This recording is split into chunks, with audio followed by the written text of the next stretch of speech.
لفظ یوں ہا کا مقام ہے پیغمبر کا کہ وہ اپنی طرف سے کوئی بات نہیں منہ سے نکال سکتا الا یہ کہ جس کی اسے وحی کی جاتی ہے. تو ہر یستوی الاعمی والبصیر، یہاں قرآن کریم نے بینائی اور عدم بینائی کا معیار اس علم کو قرار دیا ہے کہ جو مقام نبوت کو، مقام رسالت کو اور مقام الوہیت کو سمجھے وہ بینا ہے، وہ آنکھوں والا ہے.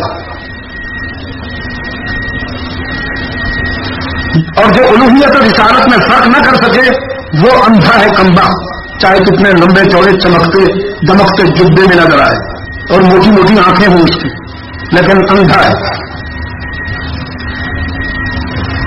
بینا وہ ہے کہ جس کی بصیرت میں وحی کا نور ہے. بینا وہ ہے جس کی بصیرت میں وحی کا نور ہے، اور جس کی آنکھوں میں منمانی اور اپنی خواہشات کی بینائی ہے قرآن اسے بینا تسلیم ہی نہیں کرتا.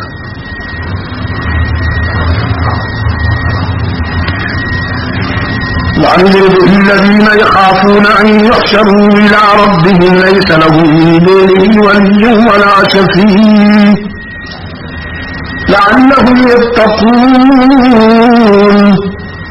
ولا تطرد الذين يدعون ربهم بالغداة والعشي يريدون وجهه ما عليك من حسابهم من شيء وما من حسابك عليهم من شيء فتطردهم فتكون من الظالمين وكذلك فتنا بعضهم ببعض ليقولوا أهؤلاء من الله عليهم من بيننا أليس الله بأعلم بالشاكرين وإذ جاءك الذين يؤمنون بآياتنا فقل سلام عليكم كتب ربكم على نفسه الرحمة أنه من عمل منكم سوءا بجهالة ثم تاب من بعده وأصلح فأنه غفور رحيم وكذلك نفصل الآيات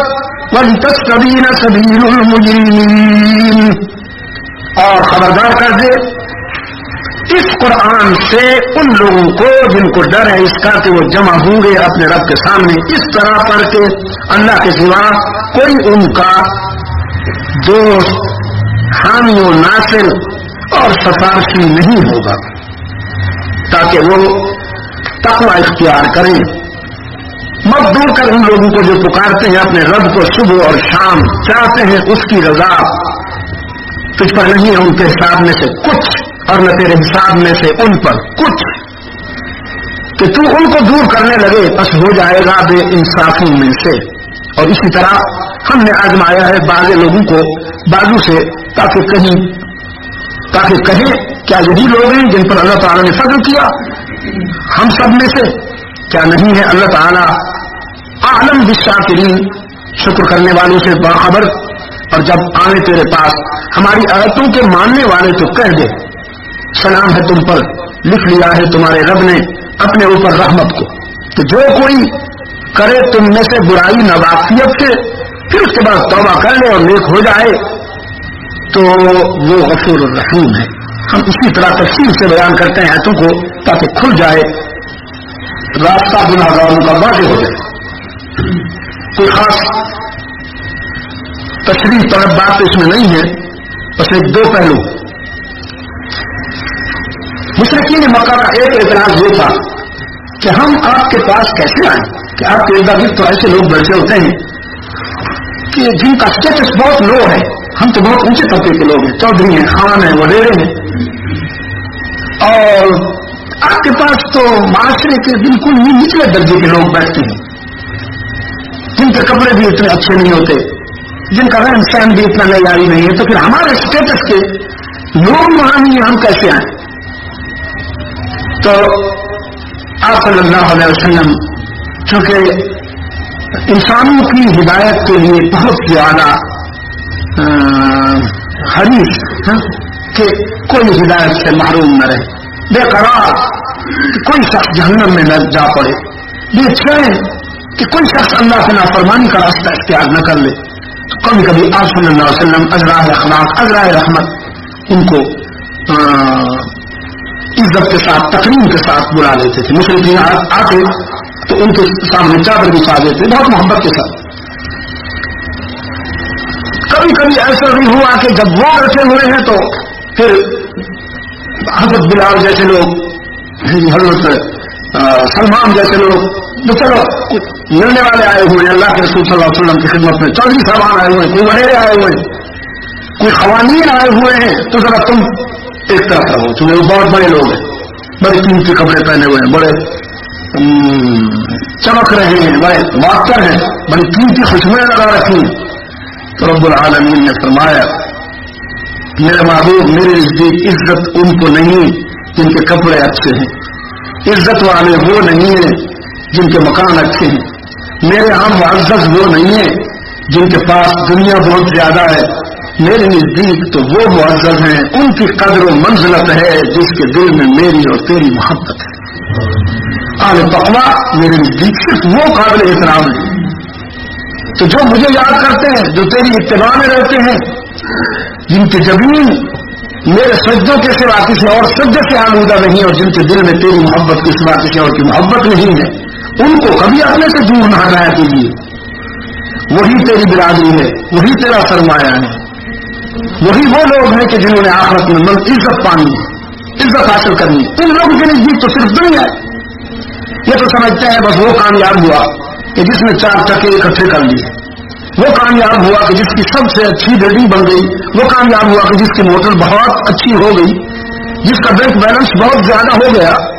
حالانکہ ان بیوقوفوں کو نہیں معلوم کہ ہر دن گزر رہا ہے موت قریب ہو رہی ہے, ہر دن گزر رہا ہے تو موت قریب ہو رہی ہے. انسان کی سوچ دیتی ہے کہ بچہ جب پیدا ہوتا ہے اگر وہ 50 سال کی زندگی لے کے آیا, اگر وہ 60 سال کی زندگی لے کے آیا ہے تو جب وہ 15 سال کا ہو جاتا ہے والدین خوش ہوتے ہیں, جوان ہو گیا, خاص جوان ہو گیا.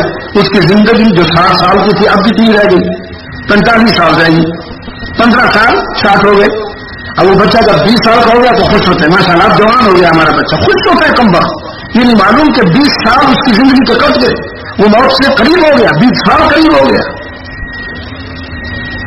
تو اس کی ساری تگ و اس کی ساری جدوجہد جس کو یہ کامیابی سمجھتا ہے, جس کو راحت سمجھتا ہے, وہ موت سے قریب کرتی جا رہی ہے, موت سے قریب کرتی جا رہی ہے. کسی نے کہا رہا مرنے کی تیاری میں مصروف, رہا مرنے کی تیاری میں مصروف.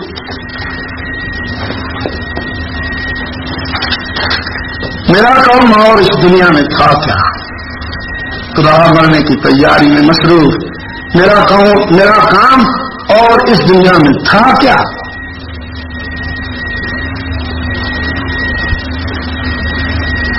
جن کی سوچ یہ ہے کہ انسان ہوشیار جانور ہے, باقی سارے جانوروں پہ غالب رہتا ہے, یہ ہے تو جانور لیکن ذرا ہوشیار. مگر یہی کہتا ہے کہ یہ سوشل اینیمل ہے, مہذب جانور ہے.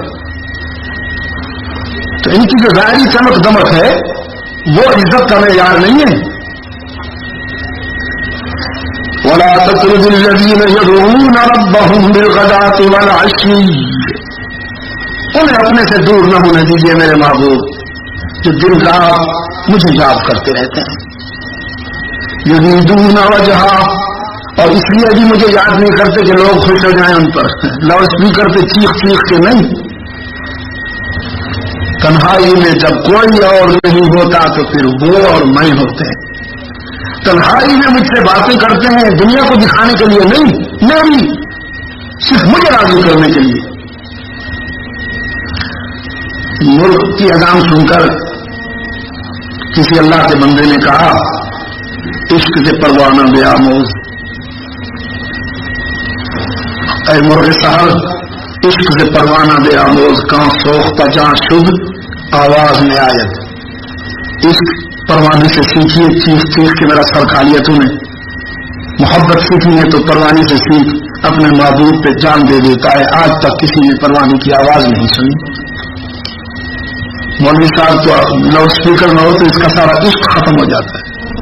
اس وقت تک اس کا عشق ختم مارتا ہے جب تک لاؤڈ اسپیکر چل رہا ہو. لاؤڈ اسپیکر ختم ہو جائے، عشق بھی ختم، پھر آرام سے سادہ، اذان بھی سادہ اور باقی ساری باتیں بھی سادہ. وجہ اللہ سے پیار کرنے والوں کی یہ بدی ہی دلیل ہے کہ وہ اللہ سے پیار اور رسول اللہ صلی اللہ علیہ وسلم سے محبت کی نمائش نہیں کرتے. ان کی محبت میں نمائش نہیں ہوتی، اخلاص ہوتا ہے. تو ایک تو یہ بات خاص قابل توجہ تھی، اور دوسری یہ کہ اللہ تعالیٰ نے اپنی ذات پر رحمت کو لکھ دیا ہے. کتب علی نفسہ الرحمہ، وہ سریع الحساب بھی ہے، شدید العقاب بھی ہے، سریع الحساب بھی ہے، شدید العقاب بھی ہے، ذو انتقام بھی ہے، ساری خوبیاں ہیں. لیکن کتب علی نفسہ الرحمہ، وہ اپنی ذات پر رحمت لکھ کے بیٹھا ہے کہ من عمل منکم سوءا بجہالۃ، تم میں سے جس کسی نے بے خبری میں، لاعلمی میں کوئی خطا کر لی ہے، ناسمجھی میں کوئی خطا کر لی ہے، تو اب وہ یہ نہ سمجھے کہ میری بخشش کیسے ہوگی، میں نے تو گناہ کیا، میں تو خطا کار ہو گیا. اس کو یہ یاد رکھنا چاہیے کہ اس کے رب نے اپنی ذات پر رحمت کو لکھ رکھا ہے.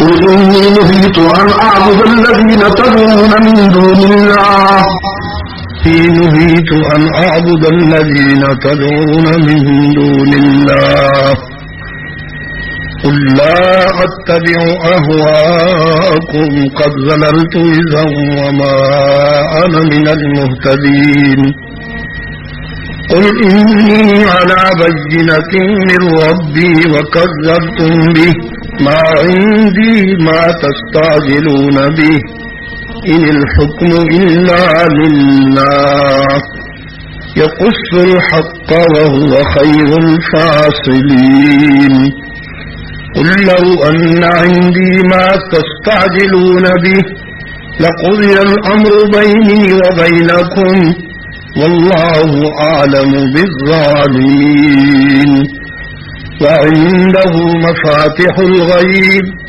لا يعلمها إلا هو ويعلم ما في البر والبحر وما تسقط من ورقة إلا يعلمها ولا حبة في ظلمات الأرض ولا رطب ولا يابس إلا في كتاب مبين يتوفاكم بالليل ويعلم ما جرحتم بالنهار ثم يبعثكم فيه أجل مسمى ثم ينبئكم بما كنتم تعملون.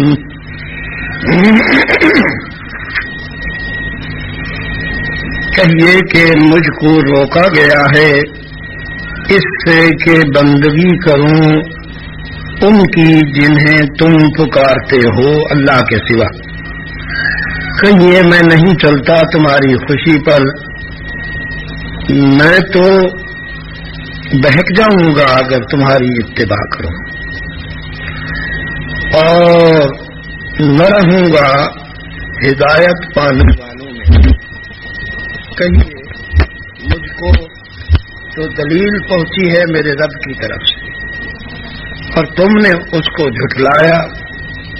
میرے پاس وہ چیز نہیں جس کی تم جلدی کرتے ہو اس کے ساتھ.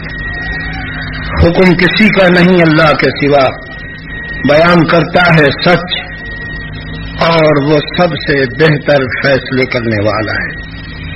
کہیں اگر ہوتی میرے پاس وہ چیز جس کی تم کو جلدی ہے تو طے چکا ہوتا جھگڑا میرے اور تمہارے درمیان. اللہ جانتا ہے ظالموں، اسی کے پاس ہیں خزانے غیب کے، نہیں جانتا ان کو مگر وہی، اور جانتا ہے جو کچھ کے جنگل میں ہے دریا میں، نہیں جھڑتا کوئی پتا مگر وہ اس کو جانتا ہے، اور نہ کوئی دانہ زمین کے اندھیروں میں سے، اور نہ کوئی ہری چیز اور نہ کوئی سوکھی چیز، مگر وہ سب ان میں ہے۔ اور وہی ہے کہ قبضہ میں لے لیتا ہے تم کو رات میں، جانتا ہے جو کچھ تم کر چکے ہو دن میں، پھر تم کو اٹھا دیتا ہے اس میں تاکہ پورا ہو وعدہ جو مقرر ہو چکا، پھر اسی کی طرف تم سب لوٹ جاؤ گے۔ پھر خبر جن کے استاد یہود تھے وہ زیادہ تر یہودیوں سے ہی ایسی باتیں کہ جن سے وہ اللہ کے رسول صلی اللہ علیہ وسلم پر اعتراض کر سکیں یا آپ صلی اللہ علیہ وسلم کو ان کے خیال میں اذیت پہنچا سکیں، یہودیوں سے ہی سیکھتے تھے۔ تو ان کی ایک خواہش یہ بھی تھی کہ کچھ آپ نرم ہو جائیں، کچھ ہم نرم ہو جاتے ہیں۔ وہ جو سیاست میں ایک اصول بنا رکھا ہے لوگوں نے کہ کچھ لوگ کچھ دو، یا دوسرا یہ کہ جیو اور جینے دو۔ کچھ لوگ کچھ دو، جیو اور جینے دو اس وقت ہوتا ہے کہ جب خبیث اور طیب مل سکے، پاکی اور ناپاکی کا اختلاط ممکن ہو۔ لیکن جہاں لا یستوی الخبیث والطیب کا اصول کار فرما ہو، وہاں یہ نہیں ہو سکتا کہ آپ تھوڑی دیر کے لیے کسی کے باطل کو تسلیم کر لیں صرف اس استدلال کر کے وہ آپ کے سچ کو تسلیم کر لیں۔ کوئی آپ کے سچ کو مانتا ہے تو اس کا مطلب یہ نہیں کہ آپ اس کے باطل کو بھی گوارا کر لیں۔ تو ہر دور کے دل کے بیماروں کی یہ خواہش ہوا کرتی ہے کہ ہم تو ان کے سچ کو مان لیں لیکن یہ ہمارے جھوٹ کو بھی ذرا سا تسلیم کر لیں۔ تو اگر کوئی سچ کو مانے گا تو اس نے کون سا احسان کیا؟ سچ تو ہے ہی سچ۔ اگر کوئی مکھن کو مکھن مانتا ہے تو اس نے کون سا احسان کیا؟ لیکن اگر کوئی خدا نخواستہ گوبر کو مکھن مان لے تو یہ تو ظلم عظیم ہو جائے گا۔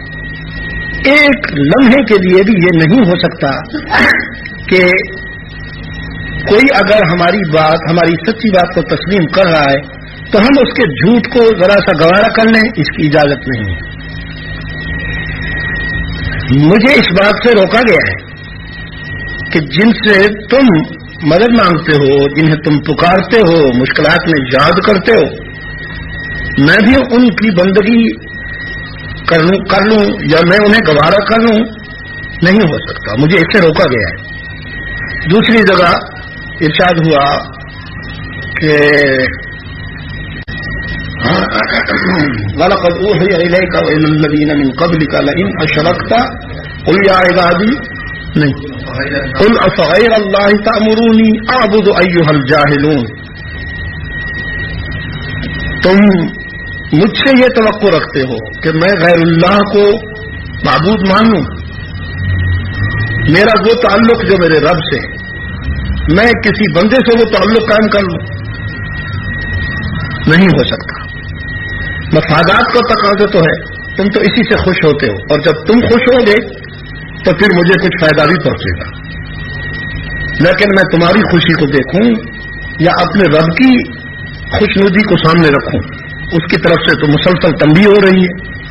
الیک وَلَقَدْ أُوحِیَ الیک وَإِلَى الَّذِینَ مِن قَبْلِکَ، اس راستے پر چلنے والے پہلے بھی جو چلتے رہے، آپ بھی، آپ سب سے یہ کہا جا رہا ہے کہ لئن اشرکت لیحبطن عملک، اگر تم نے میری ذات میں کسی اور کو شریک کیا یا میری وہ صفات جو مجھ سے خاص ہیں ان میں کسی اور کو شریک کیا، وَلَتَكُونَنَّ مِنَ الْخَاسِرِينَ، لئن اشرکت لیحبطن عملک، ساری نیکیوں پہ پانی پھر جائے گا، ساری نیکیوں پہ پانی پھر جائے گا۔ وَلَتَكُونَنَّ مِنَ الْخَاسِرِينَ، اور نقصان سے آپ نہیں بچ سکیں گے۔ وَلَتَكُونَنَّ مِنَ الْخَاسِرِينَ، نقصان سے نہیں بچ سکیں گے۔ اگر آپ میرے تعلق اور میری محبت کے رخ پر کسی اور کو تسلیم کر لیں گے. ان ابراہیم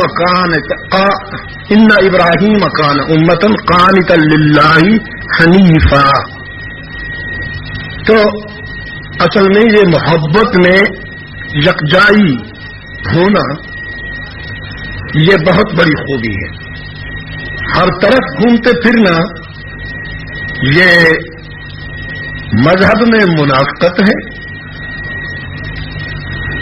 ہر طرف گھومتے پھرنا مذہب میں منافقت ہے اور اخلاق میں کمینگی ہے، دنات ہے.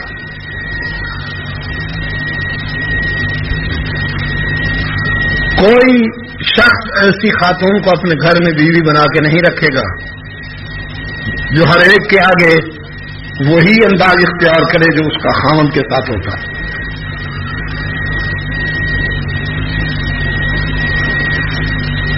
اسلام تو اتنا حساس ہے اس معاملے میں کہ عورت کو حکم دیتا ہے کہ تم جس طرح خاوند سے بے تکلف ہو کر بات کرتی ہو ہنس کر کسی اور سے مت کرو.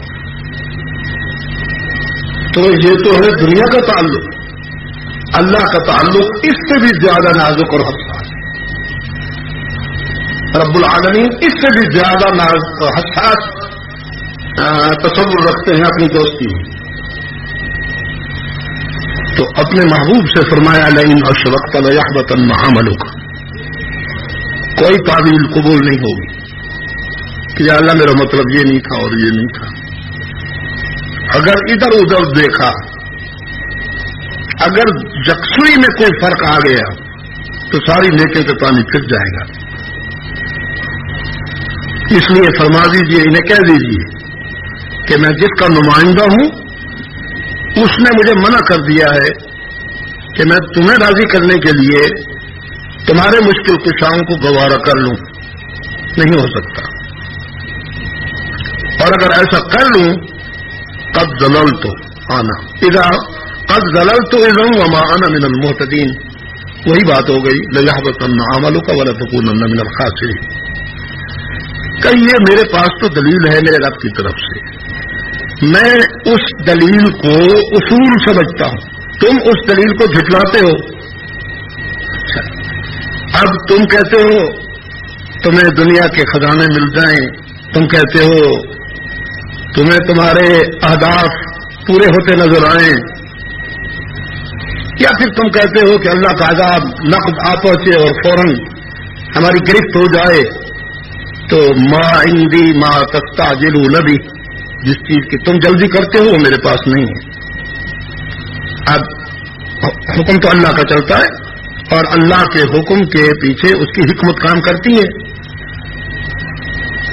کس کی گرفت ہونی چاہیے، کس کو ڈھیل ملنی چاہیے، کب تک ملنی چاہیے، یہ سب رب العالمین کے معاملات ہیں اور وہ بہتر فیصلے کرنے والا ہے. ہاں اگر تم جس چیز کے لیے جلدی کرتے ہو وہ سب میرے پاس ہوتا تو کب سے معاملہ طے ہو چکا ہوتا.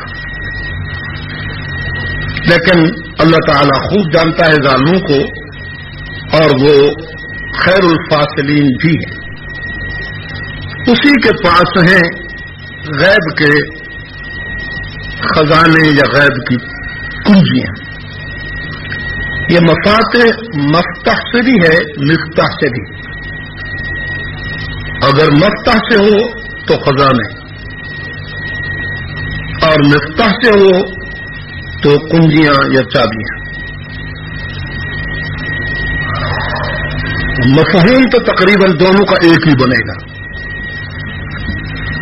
جس کے پاس چابیاں ہوں خزانے تو اسی کو ملیں گے، تالے کھلیں گے تو اندر جائے گا. تو اللہ کے پاس ہیں غیب کے خزانے یا اللہ کے پاس ہیں غیب کی کنجیاں، ایک ہی بات ہے. غیب کی تعریف صاحب مظہری نے یہ کی ہے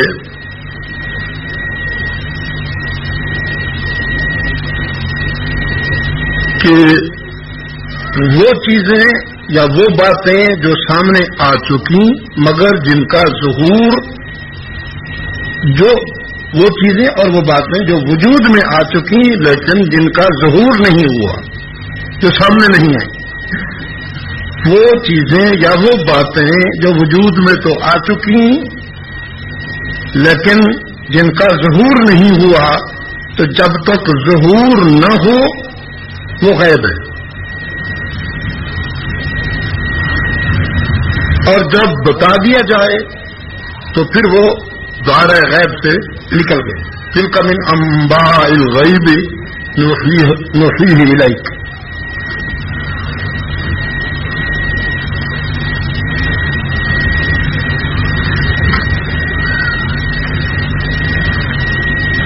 تو علم غیب اور قدرت عامہ مطلقہ یہ خاص ہے اللہ کے لیے۔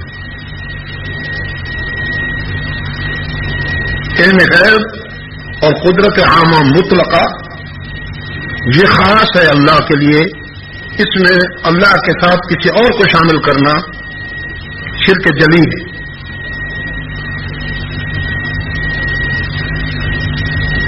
کمال علم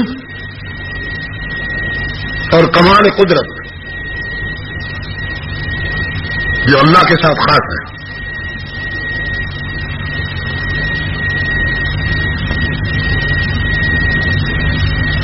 انبیاء علیہ الصلوۃ والسلام کے علم کو میں نے آپ سے عرض کیا تھا کہ وہ عالم وحی ہوتے ہیں۔ اللہ تعالیٰ جب ان کو بتا دیتے ہیں تو پھر وہ جانتے ہیں، اور جب تک رب العالمین نہ بتائیں تو وہ نہیں جانتے۔ اسی کو قرآن کریم نے مختلف اسلوب اور مختلف مقامات پر بیان کیا ہے۔ کہیں کہا ہے کہ ما کنت تعلم ما کنت تدری ما الکتاب ولا الایمان، اور کہیں کہا ہے کہ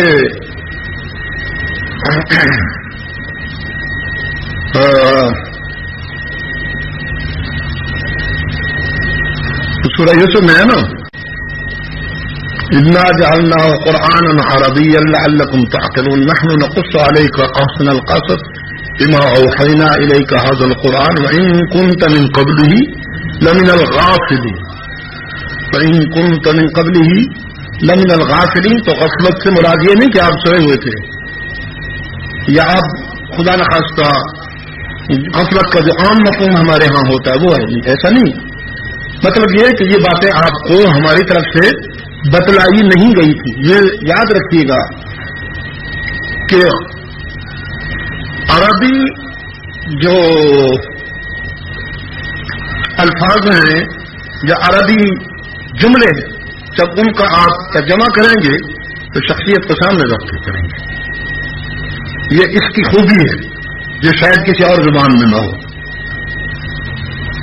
کہ عربی میں اس کا مفہوم متعین کرتے ہوئے شخصیات کے لحاظ رکھنے کی گنجائش ہوتی ہے۔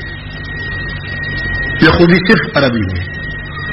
قید کا لفظ جب منکرین کے لیے آئے گا تو اس کا مفہوم اور بنے گا، اور یہی قید کا لفظ جب اللہ کی طرف جائے گا انہم یکیدون کیدا واکید کیدا، تو اس کا مفہوم کچھ اور بنے گا۔ مکر کا جب یہ لفظ کسی اور کے لیے بولا جائے گا تو مفہوم اور ہوگا، یعنی منفی اس میں معنوں میں آئے گا، لیکن یہی جب اللہ کی طرف یا خیر کی طرف آئے گا تو اس کا مفہوم اور ہو جائے گا، بدل جائے گا۔ تو جب بتا دیا جائے تو پھر وہ علم غیب نہیں رہتا، وہ معلومات ہو جاتی ہے۔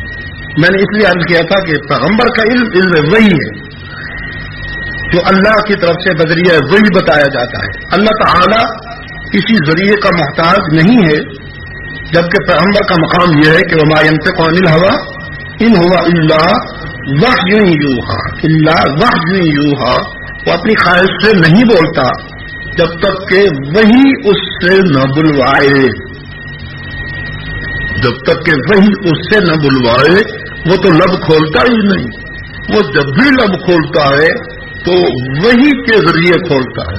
اللہ تعالیٰ جو کچھ عطا کرتے ہیں وہ وہی بولتا ہے۔ تو وعنده مفاتح الغیب لا يعلمها الا هو، اسی کے پاس ہیں غیب کے خزانے یا غیب کی کنجیاں، نہیں جانتا کوئی اس کو مگر اللہ ہی. یہ اللہ اللہ اللہ ہی، کوئی نہیں جانتا مگر وہی یعنی اللہ ہی. اور وہی جانتا ہے جو کچھ کے بر میں ہے، بحر میں، جنگل میں ہے، دریا میں، یہ اس کے علم کی وسعت کا عالم ہے. وَأَنَّ اللَّهَ قَدْ أَحَاطَ بِكُلِّ شَيْءٍ عِلْمًا، اللہ تعالی کا علم ہر چیز کو احاطہ کیے ہوئے ہے، ہر چیز کو. کوئی شے اللہ کی وسعت علم سے باہر نہیں ہے، وہ جانتا ہے. اور اس کی قرآن کریم میں بڑی فکر انگیز کہ خزاں میں، پت جھڑ میں، سردیوں کے موسم میں جب درختوں کے پتے جھڑتے ہیں تو پوری کائنات کے درختوں سے جھڑنے والے پتوں میں سے کوئی ایک چھوٹا سا پتا بھی ایسا نہیں جو اللہ کے دائرہ علم سے باہر ہو، وہ جانتا ہے. اسی طرح دھرتی کے کوکھ سے جب کوئی دانہ اگتا ہے تو وہ بھی اللہ کے علم سے باہر نہیں ہے. اس پر کسی صاحب نظر نے بڑی خوبصورت بات کہی کہ جب دھرتی کی کوکھ سے دانہ اگتا ہے تو فطرتاً وہ سیدھا یوں، اس کی جو پہلی ٹہنی ہے وہ ایک ہی ہوتی ہے عموماً اور سیدھی نکلتی ہے. تو انہوں نے کہا ہر گیا ہے کہ الزمین رویت وحدہ لا شریک لہ گوید. ہر دانہ جو جنم لیتا ہے دھرتی کی کوکھ سے وہ اللہ کی توحید بیان کرتا ہوا نکلتا ہے. تو اللہ کی جو توحید ہے، وحدانیت ہے، جو مسئلہ الہ ہے، یہ صرف علامہ صاحب نہیں بیان کرتے. یہ تو برگ و باد و آتش و خاک و شمس و قمر نجوم، یہ سب اللہ کی وحدانیت بیان کر رہے ہیں. وحدہ لا شریک لہ گوئن. تو میں نے شاید آپ سے لکھوایا کہ برگ آب و خاک و باد و آتش مردان، آب و خاک و باد و آتش مردان بندان، معاف کرنا مولانا رومی رحمت اللہ علیہ نے فرمایا آب و خاک و باد و آتش بندان با منو تو مردہ با حق زندہ. یہ پانی، مٹی، آگ، ہوا تیرے میرے نزدیک مردہ ہیں اور بے زبان ہیں، لیکن اپنے خالق کے سامنے یہ زندہ ہیں اور اس کی تسبیح کرتی ہیں، اس کی حمد کرتی ہیں. تیرے سامنے میرے سامنے تو نہیں بولتی. ہوا بھی، خاک بھی، آتش بھی، پانی بھی، یہ سب خاموش ہیں، لیکن اللہ تعالی کے سامنے یہ زندہ ہیں اور اس کا حق عبادت ادا کر رہے ہیں، اپنی بندگی کا حق ادا کر رہے ہیں. تو یہ سب درختوں سے گرنے والے پتے، زمین کی کوکھ سے اگنے والی کھیتیاں اور جو چیز کہ ہری ہے یا سوکھی ہے، یہ سب کتاب مبین میں مکتوب ہے. لوح محفوظ میں، کتاب مبین سے مراد لوح محفوظ ہے. وہی اچھا، بعض حضرات نے مفاتح الغیب کو ان 5 باتوں سے بھی متصور کیا ہے جن کا تذکرہ وہاں آیا. ان اللہ عنده علم الساعہ، سورہ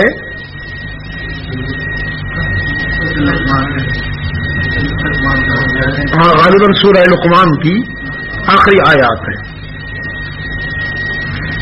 ان اللہ عنده علم الساعہ وَيُنَزِّلُ الْغَيْثَ وَيَعْلَمُ مَا فِي الْأَرْحَامِ وَمَا تَدْرِي نَفْسٌ مَاذَا تَكْسِبُ غَدًا وَمَا تَدْرِي نَفْسٌ بِأَيِّ أَرْضٍ تَمُوتُ إِنَّ اللَّهَ عَلِيمٌ خَبِيرٌ. اس پر مختلف اوقات اور مختلف مقامات پر میں تفصیلی گفتگویں کر چکا ہوں. گفتگویں پتہ نہیں یہ جمع ہے بھی صحیح کہ نہیں. گفتگو کی جمع گفتگویں کر چکا ہوں. اگر آپ کو وہ کہیں سے کیسٹ مل جائے جو استحضار کے ساتھ بیان کی گئی ہو تو اس سے آپ کو بہت فائدہ ہو. قیامت کے وقوع کا لمحہ کا کسی کو علم نہیں، صرف اللہ جانتا ہے. اللہ کے رسول صلی اللہ علیہ وسلم نے علامات اور آثار بتائے ہیں قیامت کے، لیکن وہ کب کس لمحہ واقع ہوگی یہ راز اللہ نے کسی کو نہیں بتایا. انسان کا علم تو بہت تھوڑا سا ہے، بیچارہ تو ایسے ہی سپر پاور بنا پھرتا ہے. اس کا حال تو یہ ہے کہ جب سوتا ہے اس کو نہیں معلوم ہوتا کہ میں کب سویا. یہ تو کر سکتا ہے میں 10:10 پر جاگ رہا تھا، میں 10:09 پہ جاگ رہا تھا، میں 10:08 پہ جاگ رہا تھا، لیکن آنکھ کس وقت لگی دنیا کا کوئی شخص یہ نہیں کہہ سکتا کہ اتنے منٹ پر میں عالم بیداری سے عالم خواب کی طرف چلا گیا. وہ لمحہ کہ جب اس پر غفلت طاری ہوئی اور وہ نیند میں گیا ہے، اس لمحے کا دنیا کی کسی فرد کو پتہ نہیں ہے. یہ بیچارہ تو اتنا مختصر ہے، اس کا علم اتنا محدود ہے، خدکتا ہے.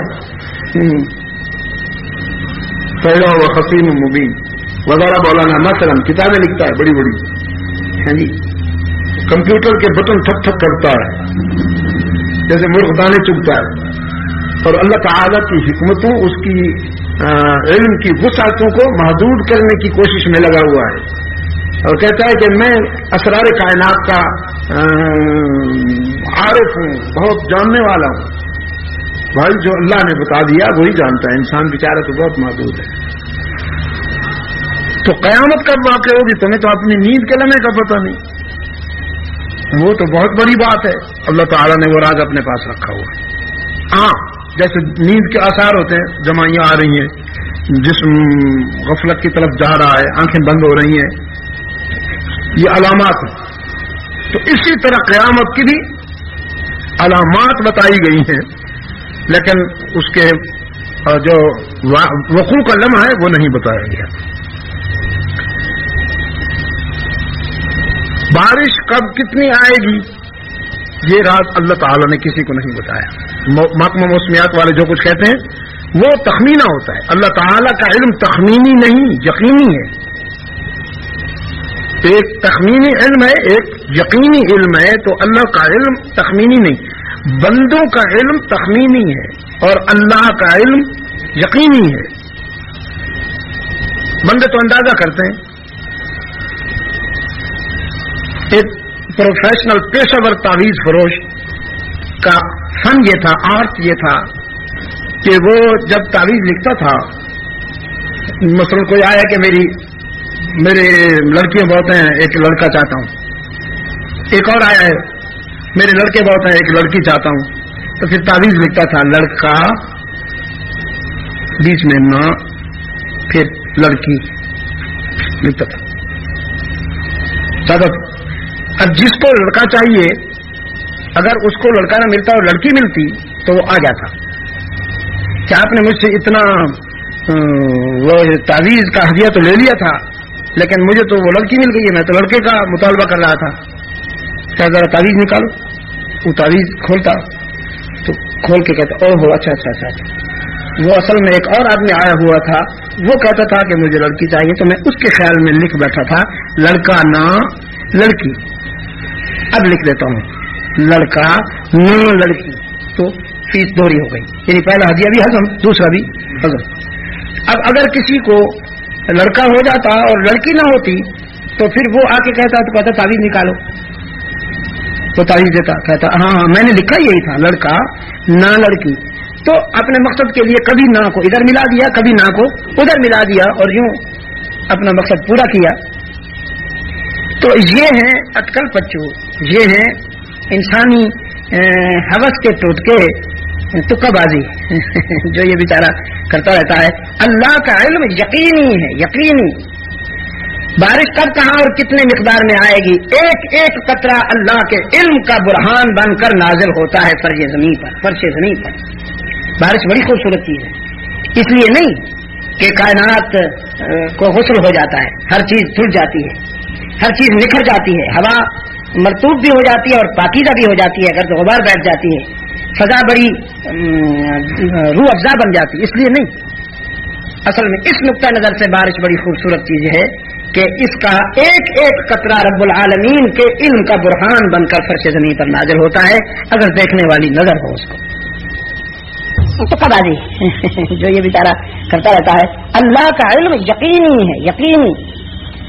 بارش کب کہاں اور کتنے مقدار میں آئے گی، ایک ایک قطرہ اللہ کے علم کا برہان بن کر نازل ہوتا ہے فرش زمین پر، فرش زمین پر۔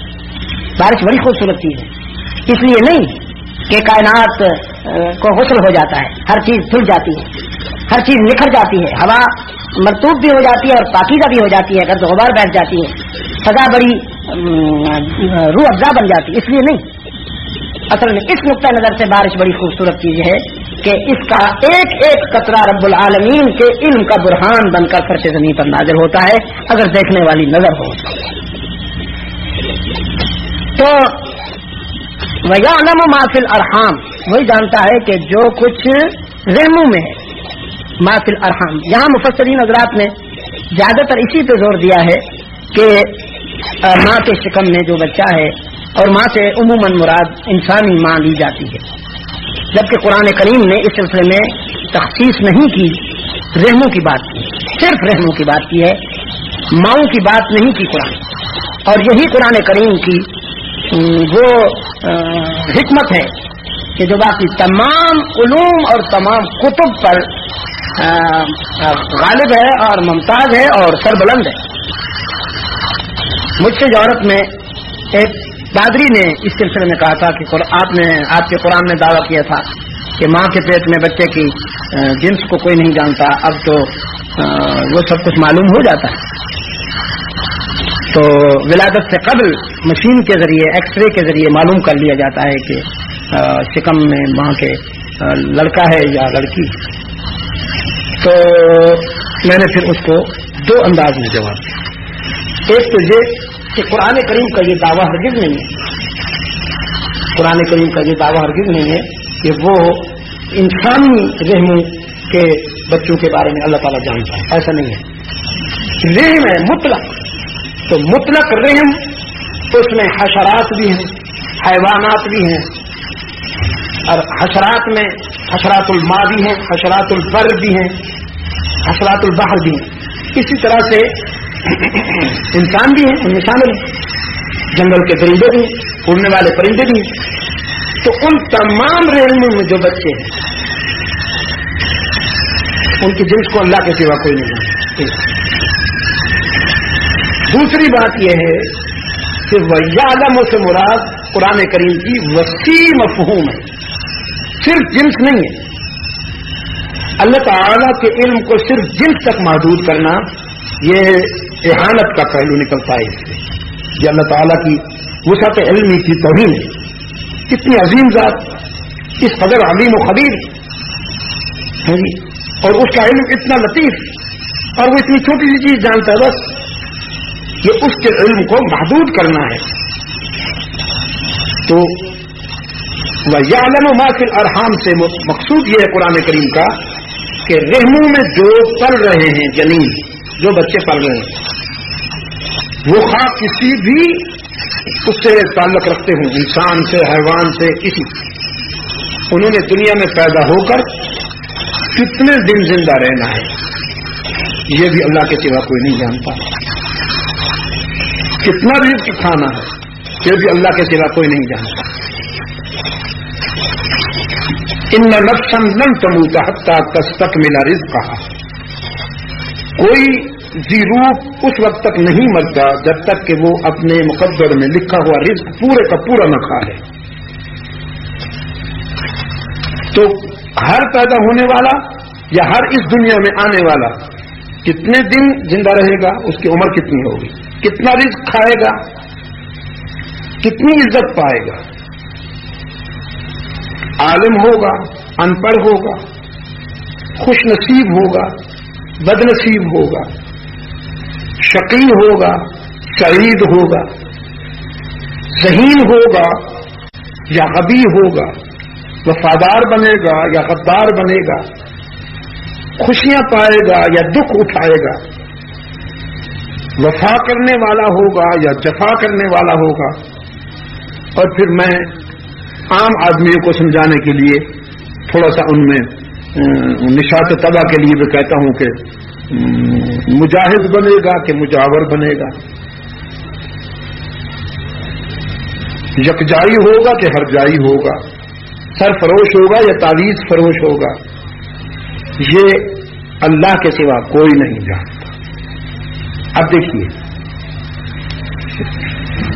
اس زندگی کے وہ مختلف پہلو جن سے ہر ذی روح کو واسطہ پڑتا ہے، ان تمام پہلوؤں پر اللہ کا علم غالب ہے. احاطہ کل شیء علم. تو اب اللہ کے علم کا صحیح مفہوم متعین ہوا. ان اللہ قد احاطہ بکل شیء علما، کہ اللہ تعالیٰ کے علم نے دنیا کی ہر چیز کا احاطہ کیا ہوا ہے. تو اب اللہ کے علم کا صحیح مفہوم متعین ہوا. اتنی چھوٹی سی چیز کے لیے اس کے علم کو محدود کرنا کہ بس وہ بچے کی جنس کو جانتا ہے، یہ اللہ تعالیٰ کے وسعت علم کی توہین ہے. اس پر وہ بڑا خوش ہوا جی، خوشی کا اظہار کیا. دوسری بات میں نے اس کو یہ کی کہ بعض مفسرین نے یہ تفصیل نہیں لکھی جو میں کہہ رہا ہوں. میں اس کو تسلیم کرتا ہوں، فرار نہیں کرتا ہوں. کچھ مفسرین نے یہ تفصیل نہیں لکھی اور انہوں نے تخصیص کر دی ہے اسی کی کہ اللہ تعالیٰ ماں کے شکم میں بچوں کو جانتا ہے کہ وہ من الذکور ہے اور من اناث ہے. تو میں اس سے اتفاق کر لیتا ہوں کہ اللہ تعالیٰ ہی جانتے ہیں کہ جنین جو ارحام میں ہے وہ من الذکور ہے اور من اناث ہے. ولیکن تمہارا جو ڈاکٹر وہ کرتا ہے، ایکس رے کرتا ہے، وہ ایک کیس کا ایکس رے کرتا ہے، ایک. اور قرآن کا دعویٰ یہ ہے کہ بیک وقت ایک ہی وقت میں پوری کائنات میں قرۂ ارض پر جتنی مائیں حاملہ ہیں ان سب کے بچوں کی جنس کو بھی اللہ ہی جانتا ہے. تو تمہارا ڈاکٹر تو کسی ایک کیس کے متعلق کوشش کرے گا اور ایکس رے سے معلوم کرے گا. تو قرآن کے دعوے میں کیا فرق آیا؟ اگر کوئی ایسی مشین ایجاد ہو گئی ہے کہ بٹن دبانے سے ساری کائنات کی حاملہ ماؤں کے بچوں کی جنس معلوم کر لی جاتی ہے تو پھر ہم قرآن کے دعوے پہ نظر ثانی کریں گے کہ یہ کیا ہوا؟ ایسا تو ہے نہیں. تو صدیوں فلاسفہ کی چنا اور چنی رہی، لیکن خدا کی بات جہاں تھی وہیں رہی اور وہیں رہے گی. تو بیشتر مفسرین نے مفاتح الغیب سے یہ 5 چیزیں مراد لی ہیں. کون سی؟ علم الساعہ، ينزل الغیث، يعلم ما في الارحام، اور ما تدری نفس بأي ارض تموت ماذا تکسب غدا وما تدری نفس بأي ارض تموت. یہ 5 چیزیں مراد لی ہیں. امام مالک رحمۃ اللہ علیہ اس خواہش میں مدینہ طیبہ بیٹھے تھے کہ موت آئے تو مدینہ طیبہ میں، تاکہ جنت البقیع میں تدفین کی سعادت حاصل ہو جائے. حج کا موسم آ گیا تو خواہش ہوئی، حرم شریف سے بھی ہوا ہوں، حرم بیت اللہ سے. پھر خیال آیا کیونکہ اس دور کا سفر اتنا آسان نہ تھا، مدینہ طیبہ سے مکہ مکرمہ جانا اتنا آسان نہیں تھا. کئی ہفتے لگتے تھے، اونٹ یا خچر پر بیٹھ کر اور دہکتے ہوئے صحرا میں سفر ہوا کرتا تھا، تو بس پھر وہی زندہ رہتے تھے جن کو زندہ رہنا ہوتا تھا. اللہ تعالیٰ جن کو زندہ رکھنا چاہے، ورنہ موت کے سارے سامان وہاں موجود ہوتے تھے. تو خیال آیا کہیں راستے میں مر جاؤں تو میری یہ تمنا کا کیا بنے گا. میں چاہتا ہوں کہ مدینہ طیبہ میں موت آئے. تو اللہ نے کرم کیا کہ رسول اکرم صلی اللہ علیہ وسلم کی خواب میں زیارت. تو امام مالک نے فوراً پوچھا کہ حضور میری زندگی کے کتنے دن باقی ہیں، کیونکہ میں تو یہاں اس آرزو میں بیٹھا ہوں کہ مدینہ میں موت آئے، لیکن سوچتا ہوں مکہ جاؤں حرم اپنا زیارت بیت اللہ کے لیے، حج کے لیے، تو کہیں راستے میں موت نہ آ جائے، تو میری زندگی کے کتنے دن باقی ہیں. تو آپ صلی اللہ علیہ وسلم نے یوں اشارہ کر دیا، 1 2 3 4 5، یوں 5 انگلیوں کا اشارہ فرما دیا، اور وضاحت نہ طلب کر سکے کہ آنکھ کھل گئی. اس اشارے سے مراد کیا ہے؟ 5 سال ہیں، 5 مہینے ہیں، 5 ہفتے ہیں، 5 دن ہیں، 5 لمحے ہیں. تو بڑا وسیع المفہوم اشارہ ہے، اور اس سے میں کیا سمجھوں؟ تو کوئی تعین نہیں ہو رہا تھا، تیقن نہیں ہو رہا تھا. تو علامہ محمد ابن سیرین رحمۃ اللہ علیہ جو تعبیر خواب میں بہت بلند مقام رکھتے ہیں، مجھے اللہ کے رسول صلی اللہ علیہ وسلم نے فرمایا نا کہ میری امت میں ایسے علماء اللہ تعالیٰ پیدا فرمائیں گے کہ جنہیں بنی اسرائیل کے انبیاء سے نسبت ہوگی، یعنی جو خوبیاں اللہ تعالیٰ نے بنی اسرائیل میں آنے والے انبیاء کو عطا فرمائی تھیں، ان خوبیوں کا ایک پرتاؤ میری امت کے علماء میں ملے گا. تو محمد ابن سیرین رحمۃ اللہ علیہ تعبیر خواب میں بلند مقام رکھتے ہیں. اب خواب کی تعبیر جو ہے یہ حضرت یوسف علیہ السلام کا معجزہ ہے. ایک بڑے خطرناک خواب کی تعبیر بتائی تھی جس پر ان کو مصر کی بادشاہی مل گئی. تو محمد ابن سیرین رحمۃ اللہ علیہ بھی تعبیر خواب میں بہت بلند مقام ہے. ایک شخص نے خواب دیکھا کہ میں آ کے بتایا کہ میں نے خواب دیکھا کہ میری چارپائی کے نیچے انگارے دہک رہے ہیں، شعلے بڑک رہے ہیں. تو اللہ نے فرمایا جلدی جاؤ اور اپنا مکان خالی کرو، سامان بچے نکالو. اس نے جو ہی سامان اور بچے نکالے مکان گر پڑا. 5-6 مہینے گزر گئے. ایک اور آدمی آیا، کہنے لگا حضرت میں نے خواب دیکھا ہے میرے چارپائی کے نیچے شعلے بھڑک رہے ہیں، انگارے دہک رہے ہیں. فرمایا چارپائی کے نیچے سیدھا نیچے زمین کھودو، انشاءاللہ کچھ ملے گا. اس نے جو زمین کھودی تو ذرا سرخ ملا، سونے کی اینٹیں ملیں. تو احباب تو حیران ہو گئے کہ خواب تو ایک جیسا ہے، تعبیریں بالکل مختلف ہیں. ایک شخص نے شعلے دیکھے اس کا مکان گرا دیا، دوسرے نے شعلے دیکھے اس کو سونے کی اینٹیں مل گئی. عجیب. تو انہوں نے کہا کہ حضرت یہ کیا ہے؟ فرمان لگی اصل بات یہ ہے کہ پہلے آدمی نے جو خواب دیکھا تھا، شعلے دیکھے تھے، وہ شدید گرمیوں کا موسم تھا اور گرمیوں میں شعلوں سے تکلیف پہنچتی ہے. اس کی تعبیر اللہ نے میرے ذہن میں یہ ڈالی کہ اس کو نقصان ہونے والا ہے اور اس کی صورت یہ ہے کہ یہ مکان گرے گا.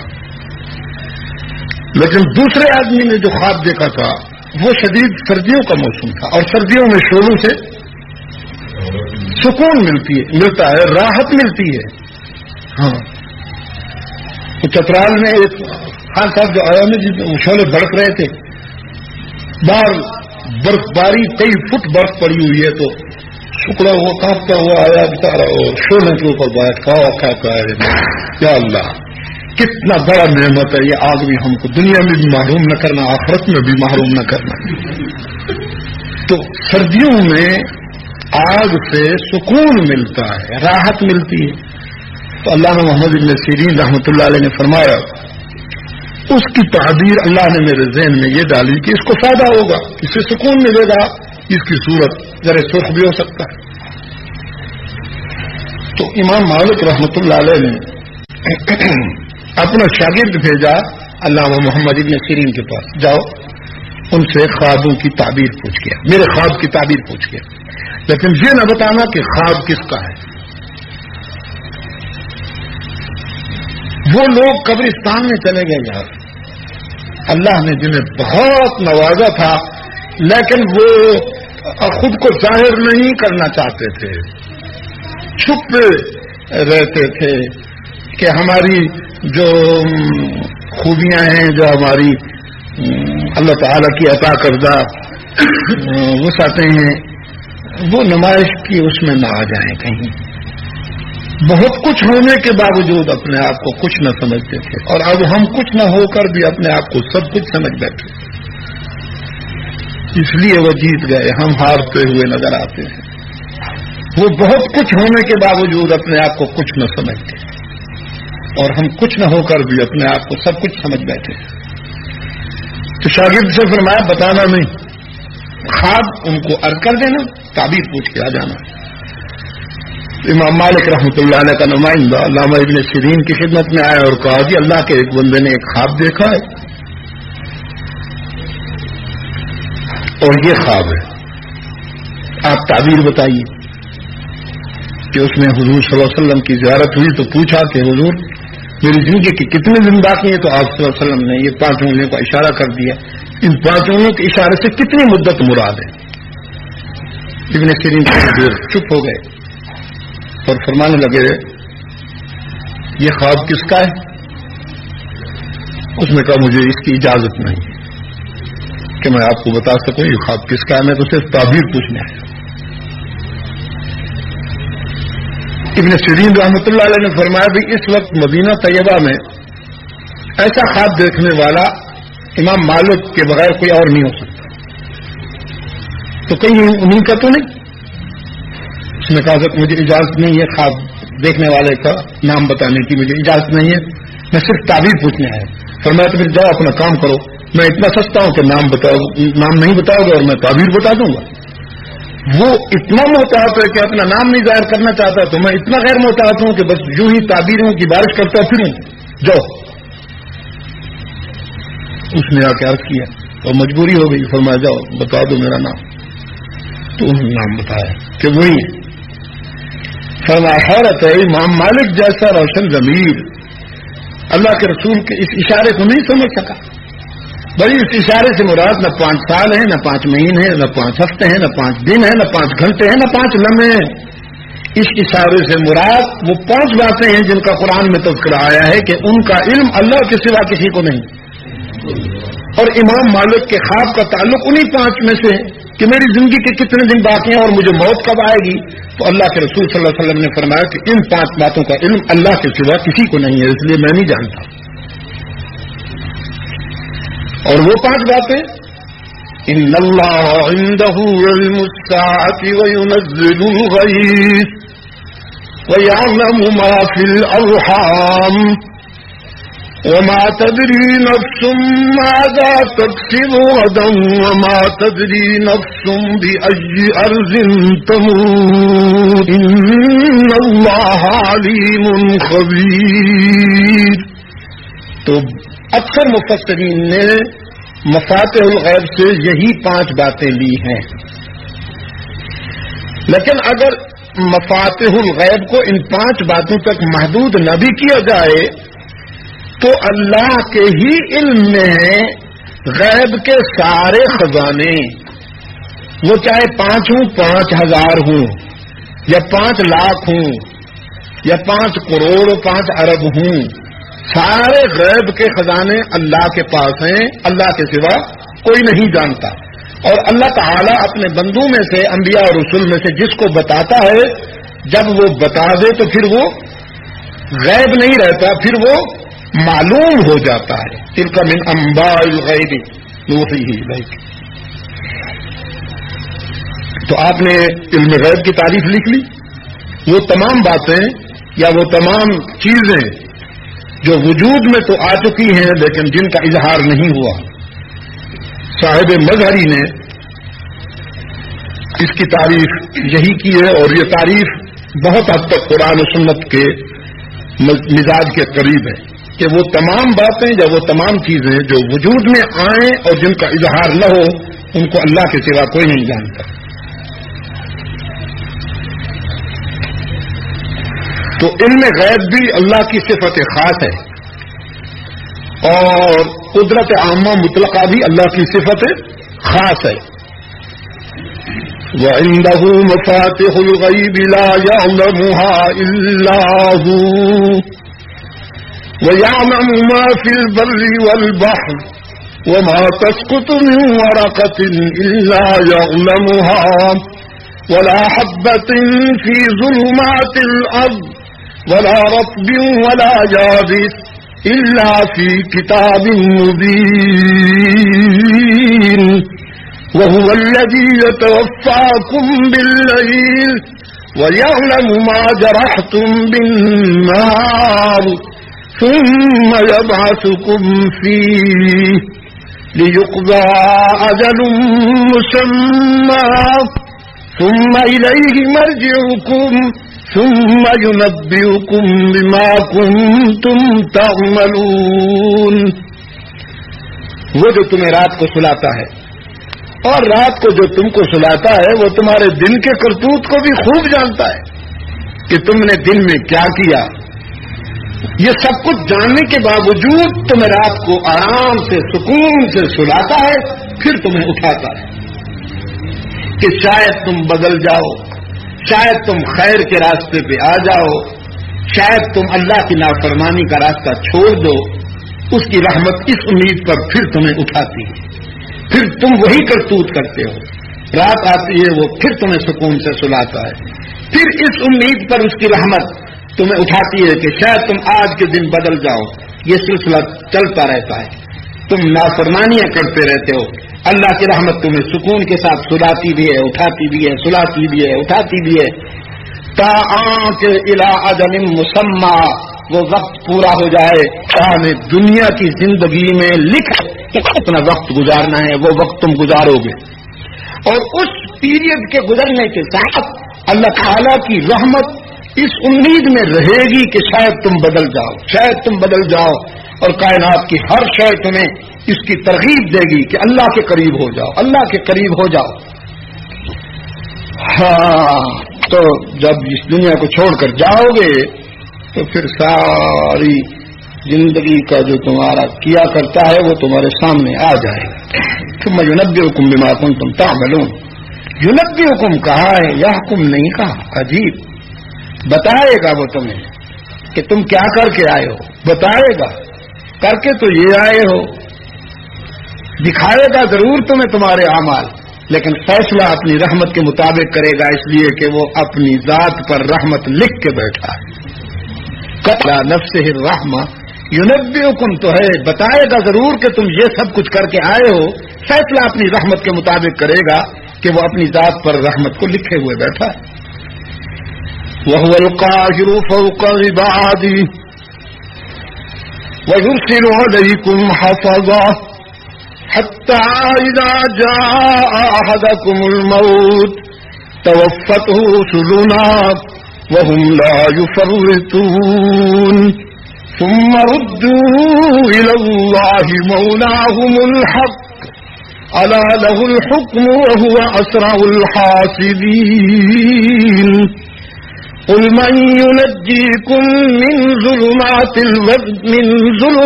البر والبحر تدعونه تضرعا وخفيا لئن أنجانا من هذه لنكونن من الشاكرين.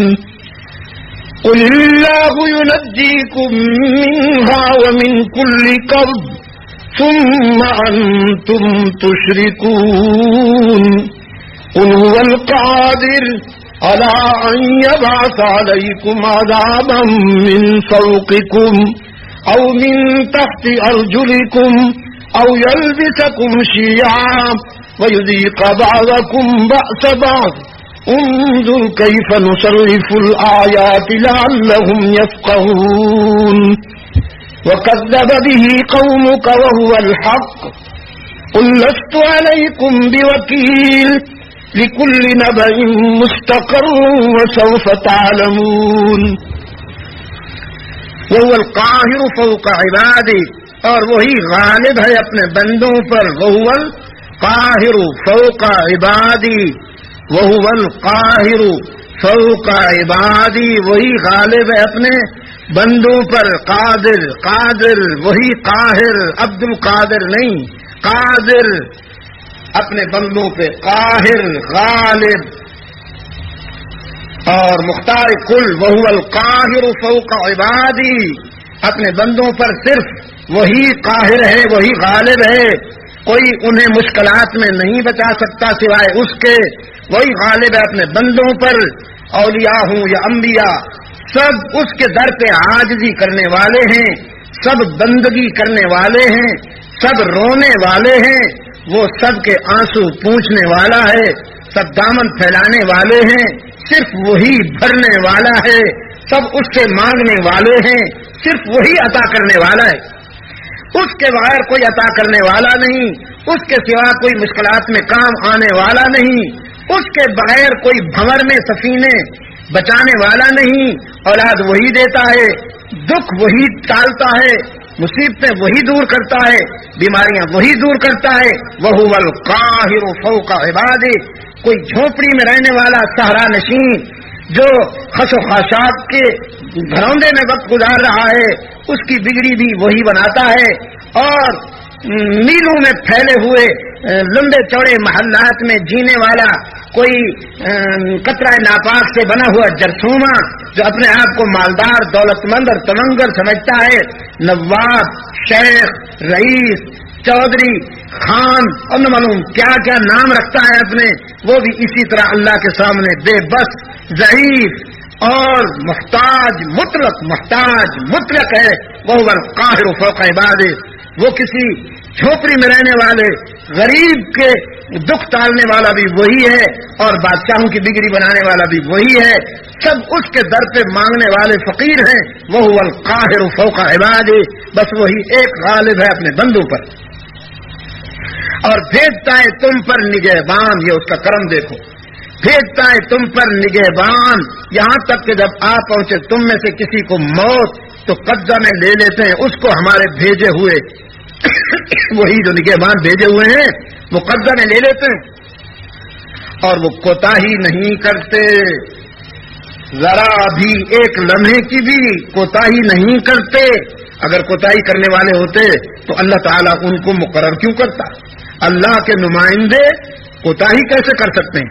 پھر پہنچائی جائے گی، پھر پہنچائے جاؤ گے اللہ کی طرف جو مالک ہے ان کا، پھر لوٹائے جائیں گے اللہ کی طرف جو مالک ہے ان کا، سن رکھو کہ حکم اسی کا ہے، اور وہی اسرع الحاسبین ہے، وقت پر حساب لینے والا ہے۔ اسرع الحاسبین کا کیا مطلب؟ وقت پر، یہ نہیں کہ یعنی ابھی وقت پورا نہیں ہوا اور بس جلدی کر دی، جلد باز نہ، اسرع الحاسبین کا مطلب جلد بازی کبھی نہ سوچنا کہ جلدی کرنے والا حساب میں، نہ، وقت پر جو اس کے اپنی حکمت کے مطابق طے ہے اس کے مطابق وہ حساب لیتا ہے، وہ اسرع الحاسبین، اس میں دیر نہیں کرتا، جو وقت مقرر ہے اس میں دیر، یہ سرعت بےایمانی ہے کہ وقت مقررہ میں تاخیر نہیں ہوتی، لیکن یہ نہیں کہ وقت سے پہلے ہو جاتا ہے، جلد بازی بھی نہیں اور تاخیر بھی نہیں۔ تو کہیے تمہیں کون بچائے گا ظلمات سے جو صحرا میں ہیں یا دریا میں ہیں، اندھیروں سے پکارتے ہو تم اس کو گر گڑا کر، تضرعا و خفیہ، جب تم پر کوئی مصیبت آتی ہے، صحرا میں تنہا ہو یا دریا میں پھنس گئے ہو کسی بھنور میں، تو پھر تم مجھے پکارتے ہو اور کہتے ہو اگر اب تو ہماری مدد کر دے تو ہم تیرے بڑے ہی شکر گزار بندے بن جائیں گے، تیرے سوا کسی کو نہیں پکاریں گے، بس تیرا ہی نام لیا کریں گے۔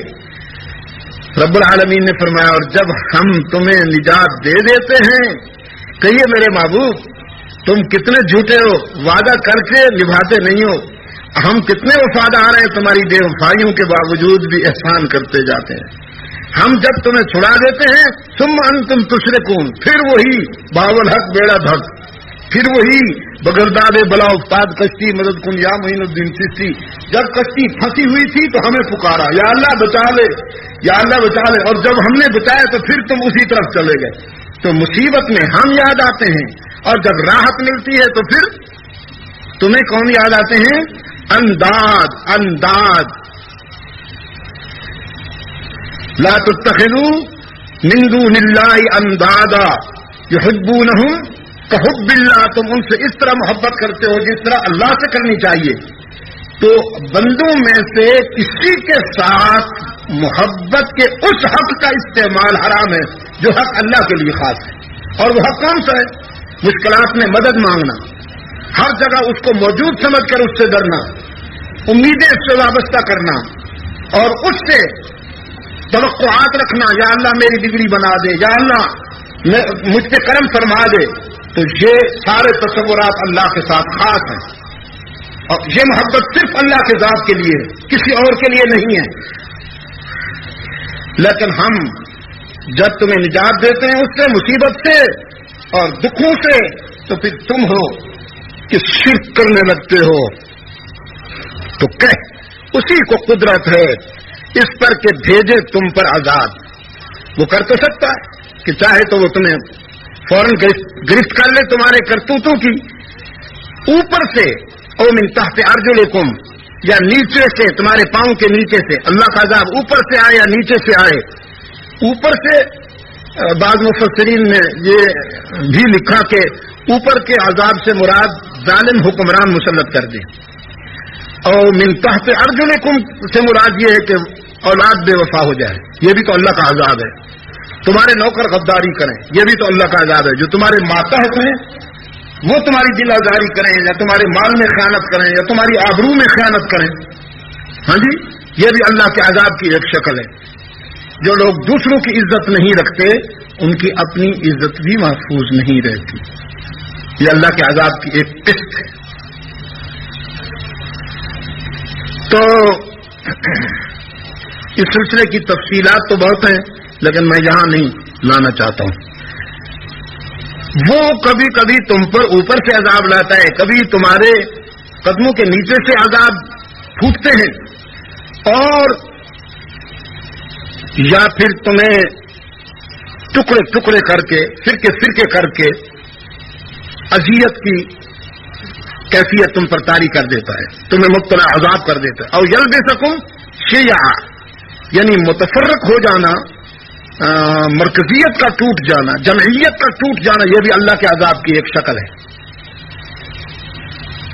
ہمارے اسلاف پر اللہ تعالیٰ کی کروڑوں رحمتیں ہوں، وہ اس صورتحال سے بچنے کی آخر حد تک کوشش کرتے تھے، کیونکہ وہ یہ سمجھتے تھے کہ تفریق و تشدد یہ معطوب علیہم کی شناخت ہے، مغضوب علیہم کی شناخت ہے، منعم علیہم کی شناخت نہیں ہے. جن پر اللہ تعالیٰ انعام کرتے ہیں ان کو متحد رکھتے ہیں، جن پر اللہ راضی ہوتے ہیں، وہ گھر ہوں، گھرانہ ہو، وہ خاندان ہو یا قوم ہو یا جماعت ہو، جن پر اللہ راضی ہوگا وہ متحد ہوں گے، اور جن پر اللہ ناراض ہوگا وہ ٹکڑے ٹکڑے ہو جائیں گے. تو یلبسکم شیعا ویذیق بعضکم بعض بعض، اور تم پھر ایک دوسرے کے لیے عذاب مصیبت بن جاؤ گے. دشمن سے ڈرنے کے بجائے ایک دوسرے کے پیچھے پڑ جاؤ گے. انظر کیف نصرف الآیات لعلہم یفقہون، دیکھ میرے محبوب ہم کس طرح دلائل بیان کرتے ہیں تاکہ ان کو سمجھ میں آ جائے، ان کی کھوپڑی میں بات سمجھ میں آ جائے. اور اس کو جھوٹ بتلایا تیری قوم نے، حالانکہ وہ حق ہے. کس کو؟ قرآن کریم کو. وَكَذَّبَ بِهِ قَوْمُكَ وَهُوَ الْحَقُّ، جھٹلایا تیری قوم نے اس کو حالانکہ وہ حق ہے. تو کہہ لَسْتُ عَلَيْكُمْ بِوَكِيلٍ، میں تم پر داروغہ نہیں مقرر کیا گیا ہوں کہ منوا کے چھوڑوں. میرا کام صرف یہ ہے کہ ان علیک الا البلاغ، میں اللہ کی بات تم پر پہنچانے کا مکلف ہوں، منوانے کا نہیں. لِكُلِّ نَبَإٍ مُسْتَقَرٌّ وَسَوْفَ تَعْلَمُونَ، ہر ایک خبر کا ایک وقت مقرر ہے اور قریب ہے کہ اس کو جان لو گے. وَإِذَا رَأَيْتَ الَّذِينَ يَخُوضُونَ فِي آيَاتِنَا، اور جب تو دیکھے ان لوگوں کو کہ جھگڑتے ہیں ہماری آیتوں میں، فَأَعْرِضْ عَنْهُمْ، تو ان سے کنارہ کر، حَتَّى، یہاں تک، يَخُوضُوا فِي حَدِيثٍ غَيْرِهِ، کہ مشغول ہو جائیں کسی اور بات میں. وَإِمَّا يُنْسِيَنَّكَ الشَّيْطَانُ، اور اگر بھلا دے تجھ کو شیطان، فلا تقعد بعد الذکر مع القوم الظالمین، تو مت بیٹھ یاد آ جانے کے بعد ظالموں کے ساتھ. اصل میں جب کوئی طبقہ غیر ضروری مباحث میں پڑ جائے جس طرح ہر طرف یہی دکھائی دیتا ہے کہ اصولوں کو بھول کر فروعات میں ہر شخص لڑ رہا ہے، فروعات پہ مناظرے ہو رہے ہیں، فروعات پہ جھگڑے ہو رہے ہیں، اور اس کے لیے بڑی بڑی شخصیات جو ہیں وہ سیلاب میں تنکوں کی طرح بہتی ہوئی نظر آتی ہیں۔ تو اللہ تعالیٰ کا حکم یہ ہے کہ فَأَعْرِضْ عَنْهُمْ، جب ایسے حالات پیدا ہو جائیں تو آپ ایک طرف ہو جائیں، اس میں حصہ دار نہ بنے، حصہ دار نہ بنے، اعراض کیجیے ان سے۔ لیکن اگر آپ کو یہ بات یاد نہ رہے کہ مجھے تو اعراض کرنا تھا، تو پھر جب یاد آ جائے تو فوراً اعراض کیجیے، ان سے بچیے، ان کا ساتھ نہ دیجیے، ان کے ساتھ بیٹھیے بھی نہیں۔ وَمَا عَلَى الَّذِينَ يَتَّقُونَ مِنْ حِسَابِهِم مِّن شَيْءٍ، اور پرہیزگاروں پر نہیں ہے جھگڑنے والوں کے ساتھ میں کوئی چیز، لیکن ان کے ذمہ نصیحت کرنی ہے تاکہ وہ متقی بن جائیں، اور چھوڑ دے ان کو جنہوں نے بنا رکھا ہے اپنے دین کو کھیل اور تماشا، اور دھوکہ دیا ان کو دنیا کی زندگی نے، اور نصیحت کر ان کو قرآن سے تاکہ گرفتار نہ ہو جائے کوئی اپنے کیے پر، کہ نہ ہو اس کے لیے اللہ کے سوا کوئی حمایتی اور نہ سفارش کرنے والا۔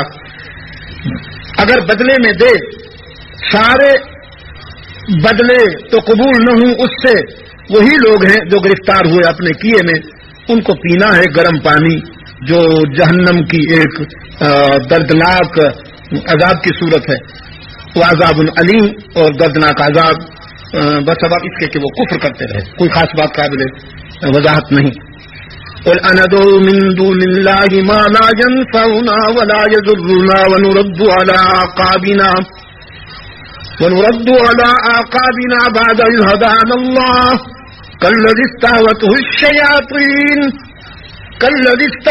الشياطين في الأرض حيران له أصحاب يدعونه إلى الهدى ائتنا قل إن هدى الله هو الهدى وأمرنا لنسلم لرب العالمين وأن أقيموا الصلاة واتقوه وهو الذي إليه تحشرون وهو الذي خلق السماوات والأرض بالحق ويوم يقول كن فيكون قوله الحق وله الملك يوم ينفخ في الصور عالم الغيب والشهادة وهو الحكيم الخبير وإذ قال إبراهيم لأبيه آذر أتتخذ أصناما آلهة إني أراك وقومك في ضلال مبين وكذلك نري إبراهيم ملكوت السماوات والأرض وليكون من الموقنين فلما جن عليه الليل رأى كوكبا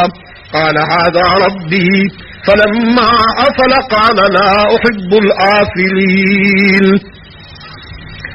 فلما رأى القمر بازغا قال هذا ربي فلما أفل قال لئن لم يهدني ربي لأكونن من القوم الضالين فلما رأى الشمس بازغة قال هذا ربي هذا أكبر فلما أفلت قال يا قوم إني بريء مما تشركون إني وجهت وجهي للذي فطر السماوات والأرض حنيفا وما أنا من المشركين وحاجه قومه قال أتحاجوني في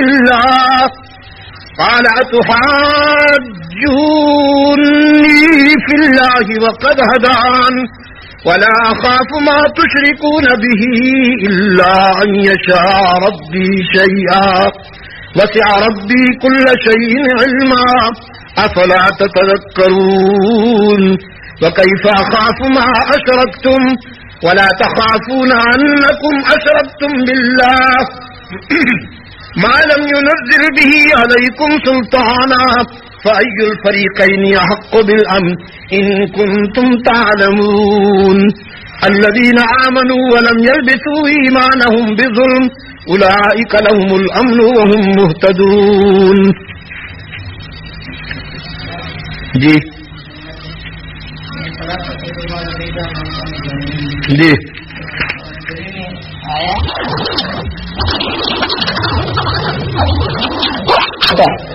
وہ ایسا ہے کہ کوشش تو کی جاتی ہے، جیسا کہ آپ نے کہا کہ پارلیمنٹ میں جب کوئی شخص نمائندگی کرتا ہے قوم کی تو پھر اس کو بہت ساری باتیں سننا بھی پڑتی ہیں اور ان باتوں میں بہت سارے پہلو کمزور بھی ہوتے ہیں، لیکن وہ اس وقت تک بیٹھتا ہے جس حد تک گنجائش ہوتی ہے. پھر جب گنجائش نہیں رہتی یا صورتحال ایسی بن جاتی ہے تو پھر وہ واک آؤٹ کرتے ہیں، وہ پارلیمنٹ سے نکل جاتے ہیں. اور ایسے بہت سارے موقعوں پر ہوا. جی مجھے مفتی صاحب کا واقعہ یاد ہے، مفتی محمود علیہ الرحمت، کہ پارلیمنٹ میں اس پر بات ہو رہی تھی جی آئلی قوانین پر.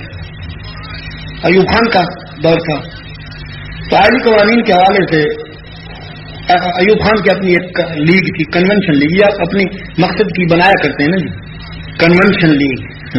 تو اصل میں نہ وہ کنونشن لیگ ہوتی ہے، نہ وہ نون لیگ ہوتی ہے، نہ وہ کاف لیگ ہوتی ہے، وہ صرف حکمران لیگ ہوتی ہے، سرکاری لیگ ہوتی ہے. تو وہ کنونشن لیگ اس کا نام تھا.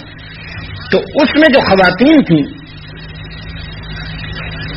ایسی، اب آپ لڑائیاں اب بھی دیکھیں گے، بہت ساری صورتحال جو میدان بنا ہوا ہے وہ آپ کو بہت کچھ دیکھنا پڑے گا. تو جو کنونشن لیگ کی خواتین ممبرات تھیں، یہ ممبرات صحیح ہے، ممبران کی دانیس میں ممبرات نہیں چلتا، چلو نہیں چلتا چلو. تو جو ممبر خواتین تھیں وہ مصر تھی کہ اس دور میں پردہ جو ہے وہ ٹھیک نہیں ہے اور یہ بالکل غلط ہے اور یہ صحیح نہیں ہے اور یہ اسلام کی غلط تشریح ہو رہی ہے. اسلام کا مطلب یہ نہیں ہے کہ تم سمٹائی رہو اور تم بس، اسلام کا مطلب تو حیا و شرم پیدا کرنا ہے. اس پر بھی بڑی لمبی چوڑی بحث چلی.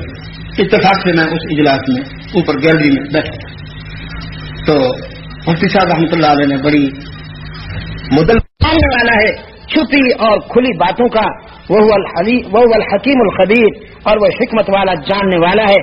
اب ایک مختلف باب شروع ہو رہا ہے سیدنا ابراہیم علیہ الصلوۃ والسلام کی دعوت کی زندگی کا، تبلیغ کی زندگی کا. سیدنا ابراہیم علیہ الصلوۃ والسلام نے ایک ایسے گھرانے میں آنکھ کھولی کہ جہاں شرک شباب پہ ہے. یعنی حضرت ابراہیم علیہ السلام کا جو باپ ہے آزر، مفسرین میں سے بعض حضرات نے اس کو چچا کہا، لیکن میں اس پر مطمئن نہیں ہوتا. میں کہتا ہوں قرآن کریم نے جب واضح الفاظ میں ابھی ہی کہہ دیا تو اب اس کی ادھر ادھر کی تعویل میں جانے کی کیا ضرورت ہے؟ ہمیں اسی پر قناعت کرنا چاہیے. جی ہوتا ہے سن ابھی ہوتا ہے، لیکن یہاں قرآن کریم میں کوئی اشارہ نہیں ہے اس بات کا کہ وہ کوئی عام ہے یا کوئی دوسرا ہے. وضاحت کے ساتھ ابھی ہی آیا ہے. تو میں یہ کہہ رہا ہوں کہ ہمیں اسی پر قناعت کر لینا چاہیے ادھر ادھر جانے کے بجائے. اس میں حرج کیا ہے؟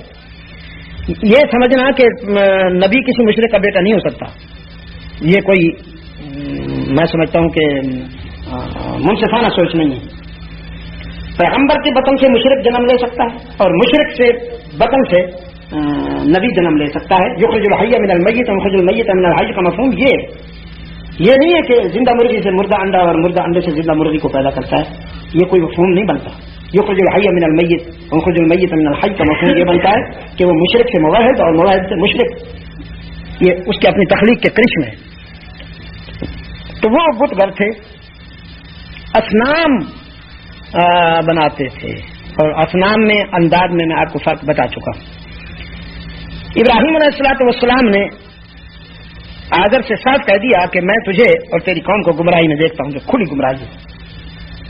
رب العالمین فرماتے ہیں اسی طرح ہم نے دکھائے ابراہیم کو عجائبات آسمان اور زمین کے، اور تاکہ وہ ہو جائے یقین کرنے والوں میں. جس طرح حضرت آدم علیہ الصلوۃ والسلام کو اللہ تعالیٰ نے علم آدم الاسماء کلھا، تو یہاں بھی کذالک نری ابراہیم ملکوت السماوات والارض. کبھی کبھی اللہ تعالیٰ علم کو یقین سے بدلنے کے لیے اپنے بندوں میں سے جس پہ چاہتا ہے یہ کرم کر دیتا ہے کہ اس کے علم کو مشاہدے میں بدل دیتا ہے. تو علم کے ٹنوں ٹن مشاہدہ کی ایک رتی کا بھی برابر مقابلہ نہیں کر سکتے. مشاہدہ بہت بڑی قوت ہے، یعنی سنی سنائی باتوں سے آنکھوں دیکھی چیز بہت زیادہ اہمیت رکھتی ہے. لیکن وہ جو میں ایک بات آپ کو ایمانیات کے معاملے میں کہہ چکا ہوں وہ دوسرا رخ ہے. تو یہ ہے کہ انسانی نفسیات کا کہ کسی چیز کو انسان معلوم کیے ہوئے ہوتا ہے اور کسی چیز کو آنکھوں سے دیکھ لیتا ہے، اس میں بڑا فرق ہے. اللہ تعالیٰ نے اپنے خلیل کو آسمانوں اور زمین کے عجائبات اور حقائق کا مشاہدہ کرا دیا تاکہ ان کا یقین عین الیقین کے مقام پر آ جائے، علم الیقین سے عین الیقین۔ تو جب چھا گئی رات دیکھا ستاروں کو، آزر اور اس کی قوم ستاروں، سورج، چاند کو سجدہ کرتی تھی۔ ابراہیم علیہ الصلوۃ والسلام نے فرمایا جب چھا گئی رات دیکھا ستاروں کو، کہا ھذا ربی، میں اس کو رب مان لوں، یہ میرا رب ہے۔ یہ ایک طرح کا سوالیہ انداز ہے، یعنی بقول تمہارے میں اس ستارے کو رب مان لوں، یہ میرا رب ہے۔ فلما افلا، تو پھر ٹھہرو ذرا دیکھیں تو صحیح اس رب کا بنتا کیا ہے۔ جب تھوڑی دیر ہوئی تو ستارے صاحب تو ڈوبنے لگے۔ یہ آفلین یا اصل جو ہے افول سے، افول کے معنی ڈوبنا، ڈوبنا، غروب ہونا، غرق ہو جانا، افول۔ تو فلما افلا، جب وہ ڈوب گیا تو میں نے احب الافلین، میں ڈوبنے والوں کو کیسے رب مان لوں۔ کوئی اپنے مندر کے اندر ہے شاداں کہ جلوہ خدا کا اسی میں ہے پنہاں، نہیں اس پہ الزام کچھ بھی مگر ہاں، سمجھدار یہ کہہ کے ہوتا ہے حیراں، یہ بندے بتوں کو خدا مانتے ہیں، خدا کو خدا جانے کیا جانتے ہیں۔ پرستش کہیں آگ کی ہو رہی ہے، پجاری سمجھتا ہے بس حق یہی ہے، میرے قلب میں آگ سی لگ رہی ہے۔ یہ یزداں پرستی ہے یا دل لگی ہے کہ ماتس جلاؤ تو پیدا خدا ہو، چلم بھر کے لاؤ تو پیدا خدا ہو، انگارے دہکاؤ تو پیدا خدا ہو، اونڈے لو ذرا اس پہ تھوڑا سا پانی تو مخلوق باقی اور اللہ فانی۔ کوئی یوں بھی ہے گرم لوہی دکھاتا کہ سورج کو اپنا خدا ہے بتاتا، خدائی کو اس کی گلی میں ہے لاتا، چلو ہم نے سورج کو اللہ مانا، چلو ہم بھی بن بیٹھے اس جیسے دانا، مگر یہ ضروری پڑے گا بتانا خدائی ہے یا کھیل ہے مہربانہ۔ کہیں تو لگاتے ہو 6 ماہ ڈیرے اور کہیں رات دن روز کے ہیرے پھیرے۔ سورج جو ہے بعض علاقوں میں کئی مہینوں تک ٹھہرتا ہے اور رات ہی رہتی ہے، اور کئی مہینوں تک ڈوب جاتا ہے، پھر رات یعنی 6 مہینے دن 6 مہینے رات، اور ہمارے یہاں روز کے ہیرے پھیرے۔ تو یہ غیر فطری نظریات، یہ غیر فطری خیالات قرآن کریم نے ان کی نفی کرتے ہوئے فرمایا جو الہ ہوتا ہے وہ ڈوبتا نہیں ہے، ربوبیت کا حق اسے نہیں ہے جو ڈوبنے والا ہو، غروب ہونے والا ہو، غرق ہونے والا ہو۔ ربوبیت کا اور الوہیت کا تصور صرف اس ذات کو سجتا ہے کہ جس کی شان یہ ہے کہ لا تأخذہ سنۃ ولا نوم، اسے تو نیند کیا اونگ بھی نہیں آتی۔ فلما رأى القمر بازغا قال هذا ربی، پھر چاند کو دیکھا فرمایا کیا یہ میرا رب ہے۔ فلما افل قال لئن لم يهدني ربی لأكونن من القوم الضالین، وہ بھی ڈوب گیا تو فرمایا دیکھو میرا اللہ میرا محسن ہے، اس نے اپنے کرم سے رہنمائی کر رکھی ہے، اگر وہ میری رہنمائی نہ کرتا تو پھر میں بھی گمراہوں میں سے بن جاتا۔ فلما رأى الشمس بازغا، پھر سورج کو دیکھا قال هذا ربی هذا اکبر، فرمایا اچھا تو پھر یہ تو سب سے بڑا ہے، ستاروں سے چاند بڑا تھا اور چاند سے یہ بڑا ہے، تو کیا پھر میں اس کو مان لوں۔ فلما افلت، وہ بھی ڈوب گیا۔ قال یا قوم انی بریء مما تشرکون، میں تم سے بری ہوں۔ ڈوب گئے ان کے مقدر جن کے خدا ڈوب گئے ڈوب گئے ان کے مقدر جن کے خدا ڈوب گئے، تم تو ان کو اپنا خدا مانے پھرتے ہو جو ڈوبنے سے باہر نہیں آتے۔ چاند کو دیکھا تھا، چلو میں نے کہا تمہیں خوش کر دوں، اس کو رب مان لوں، وہ ڈوب گیا۔ پھر ستارے کو دیکھا تھا، چلو میں نے کہا تمہاری ہاں میں ہاں ملا لوں، اس کو رب کہوں، وہ بھی ڈوب گیا۔ اب سورج کو دیکھا، چلو میں نے کہا تمہاری بات مان لوں، وہ بھی ڈوب گیا۔ تو پھر میں اس ضلالت میں اور اس جہالت میں تمہارے ساتھ شریک ہونے کے لیے تیار نہیں ہوں۔ انی وجہت وجہی للذی فطر السماوات والارض، میں اس کے آگے جھکتا ہوں، میں اس کی طرف متوجہ ہوتا ہوں جس کی طرف صرف میں نہیں ساری کائنات متوجہ ہوتی ہے، جو ساری کائنات کا الہ ہے، میں اس کی طرف منہ کرتا ہوں جس نے بنائے ہیں آسمان اور زمین، یکسو ہو کر یہ ہے دوستی میں حنفیت۔ ہاں جی چلو تم ادھر کو جدھر کی ہوا ہو، جدھر 2-4 نعرے سنے اسی کے ساتھ شامل ہو گئے، یہ دوستی نہیں، ہرجائی پن ہے، بازاری پن ہے۔ تعلق میں، دوستی میں یکسوئی اللہ کو بھی اچھی لگتی ہے، تو اللہ کے بندوں کو کیوں نہ اچھی لگے بھائی؟ اللہ تعالیٰ بھی ایسے دوست چاہتا ہے کہ جو بس بندگی کی نظر سے اسی کو دیکھیں، باقی جس کو بھی دیکھیں انسان کو انسان بن کر دیکھیں۔ جب بندگی کی نظر سے دیکھیں، معبود کی تصور میں دیکھیں اللہ کو، تو پھر اسی کو ہی دیکھیں۔ خلیل فرماتے ہیں میں اسی کی طرف متوجہ ہوتا ہوں یکسوئی کے ساتھ، اور میں مشرکین میں سے نہیں ہوں۔ اب قوم نے جھگڑا کیا، فرمایا تم مجھ سے جھگڑتے ہو اللہ میں، جبکہ اس نے مجھے ہدایت عطا فرمائی۔ میں نہیں ڈرتا ہوں ان سے کہ جن کو تم شریک کرتے ہو، وہ میرا کچھ نہیں بگاڑ سکتے، الا یہ کہ جو چاہے میرا رب وہی ہوگا جو میرا اللہ چاہے گا۔ وسع ربی کل شیء علما، اور میرے رب کا علم ہر شے سے وسیع ہے۔ کیا تم سوچتے نہیں ہو؟ کیا تم سمجھتے نہیں ہو؟ افلا تتذکرون وکیف اخاف ما اشرکتم، اور میں کیوں کر ڈروں تمہارے معبودان باطل سے، تمہارے اصنام سے، جن کے آگے سر جھکاتے ہو، جن کو تم معبود سمجھتے ہو۔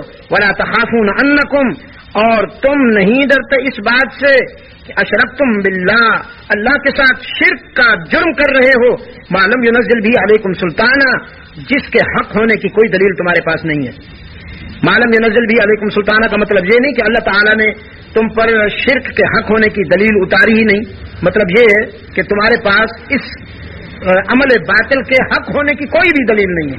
اللہ تعالیٰ تو اتارتا، اللہ کیسے اتارے گا کسی باطل کی دلیل؟ اللہ تعالیٰ سے یہ توقع کیسے رکھی جائے کہ وہ کسی باطل کو سچ ہونے کی دلیل عطا فرمائے گا؟ مطلب یہ ہے کہ جس علم کی اتباع کی جاتی ہے، جو علم حجت بنتا ہے، سلطان بنتا ہے، وہ علم وحی ہے۔ تو علم وحی میں اللہ کے سوا کسی اور کے آگے جھکنے اور اس کی عبادت کرنے کی کوئی گنجائش نہیں ہے۔ علم وحی میں تم اپنے اس اعمال باطل کی کوئی دلیل نہیں لا سکتے ہو، ما لم ينزل بھی علیکم سلطان۔ فأي الفریقین احق بالامن، دونوں فرقوں میں کون مستحق ہے دل جمعی کا؟ بولو اگر تم سمجھ رکھتے ہو، ان کنتم تعلمون۔ جو لوگ یقین لے آئے، ایمان لے آئے اور نہیں ملایا انہوں نے اپنے یقین میں کوئی نقصان، یعنی حق اور باطل کو خلط ملط نہیں کیا، مکھن کو مکھن رکھا اور ناپاک چیز کو ناپاک رکھا، دودھ اور پانی کو ملا نہیں دیا، لسی نہیں بنائی، لم یلبسوا ایمانہم بظلم، ایمان کو خالص رکھا، اس میں تلبیس نہیں کی۔ اولئک لہم الامن وہم مہتدون، وہی انہی کے لیے ہے امن اور وہی ہدایت یافتہ ہے۔